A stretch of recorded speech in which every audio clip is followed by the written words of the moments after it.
Chers camarades, vous êtes en train de dormir. Moi, il dit, ne dors pas aujourd'hui. Hein? Bon, je vais vous informer pour ceux qui n'ont pas sommeil comme moi. À l'Assemblée nationale, pendant que je vous parle, à l'Assemblée nationale, bon, ça s'est passé il y a quelques temps, hein, on peut dire 45 minutes, 30 minutes, voilà, et on m'a balancé la vidéo. Donc, il y a un débat crucial à l'Assemblée nationale du Sénégal. Le peuple sénégalais, l'Assemblée nationale du Sénégal, il y a un débat. Les gens ne veulent pas que le Sénégal puisse participer à l'intervention militaire. Et donc, les députés sont en train de débattre. J'ai une courte vidéo où vous allez entendre donc, le président de l'Assemblée nationale du Sénégal. Je crois bien, hein, c'est ce qu'on m'a dit. Hein. Moi, je ne maîtrise pas tout. Voilà, donc il est en train de donner son speech. Et je pense que vous allez détecter que le Parlement sénégalais n'est pas d'accord pour une attaque militaire. Donc, c'est-à-dire dans quelques heures, donc au Niger. Donc, je vais vous laisser écouter. Et puis, laissez-moi en commentaire. Dites-moi ce que vous pensez de la déclaration du président de l'Assemblée nationale, le Parlement sénégalais. Je vous remercie.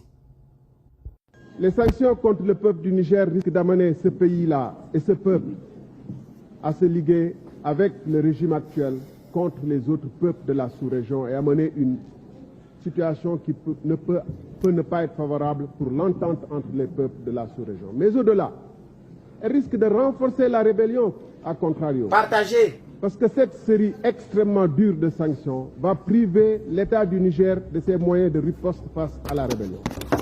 Mais je voudrais également dire que notre adhésion à la CEDEAO, qui s'est faite sans que les peuples aient été consultés à travers un référendum, ne signifie pas un blanc-seing accordé à des chefs d'État, à un syndicat de chefs d'État, pour décider d'amener une des guerres qui risque d'être les plus meurtrières dans la sous-région, qui risque de scinder la sous-région en deux parties. D'un côté, des États qui seraient favorables au Niger et à son régime actuel, et de l'autre, des États qui seraient contre. Et cette intervention ne pourrait pas se faire sans l'appui et l'assistance des pays autres, des puissances occidentales en particulier, ce qui risque de renforcer la haine déjà vivace des pays et des peuples de cette sous-région vis-à-vis de l'Occident. Alors, puisque nous en sommes à la deuxième session extraordinaire, mesdames, messieurs les députés, je pense qu'il est de notre responsabilité en tant que représentants du peuple de pouvoir se saisir de cette question. Il ne nous coûte rien d'en débattre.